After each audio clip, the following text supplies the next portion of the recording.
Free to play, let's go! Guys, paano nga ba mag-registered kay AgriBaron? Tara, let's go!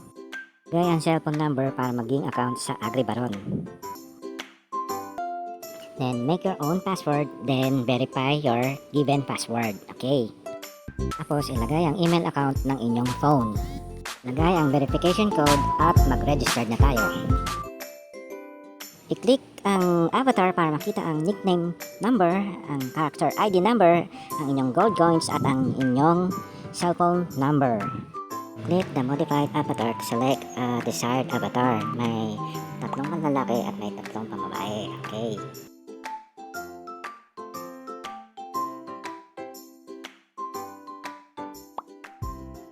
Then back to main menu, then pindutin naman natin ang options para sa ating language selection. Meron po tayong Filipino at English.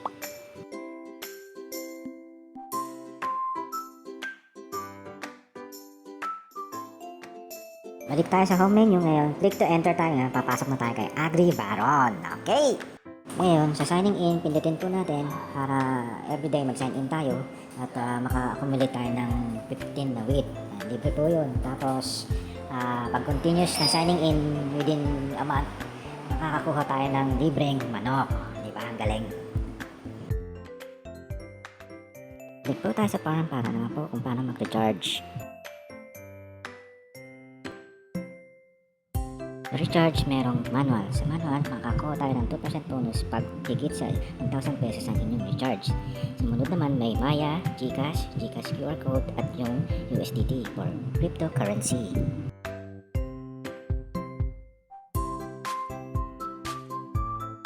Kung pinakakuha man sa lahat ay yung GCash na siya rin ako rin ginagamit.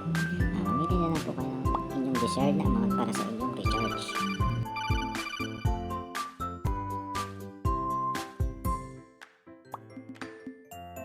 Ngayon, balik tayo sa ating farm at magtatanim tayo ng wheat. Tapos, click lang natin yung land, level 1 land. Pwede na tayo magtanim ng wheat. Yan. Click lang po natin yan. May tatanim na yung wheat. Taniman lang po natin ng wheat ang kada level 1 na blocks yan. Lahat po ng level 1, taniman po natin. Yan. Lahat ng block na yan.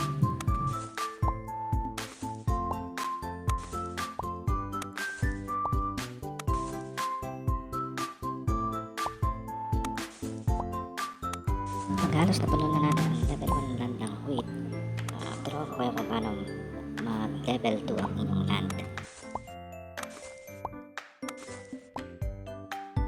Ngayon, para mag-level up ang land, yung ating level 1 para maging level 2, click lang natin yung level 1 na land sa gitna, yung blocks mismo. Nilito na yung leveling up.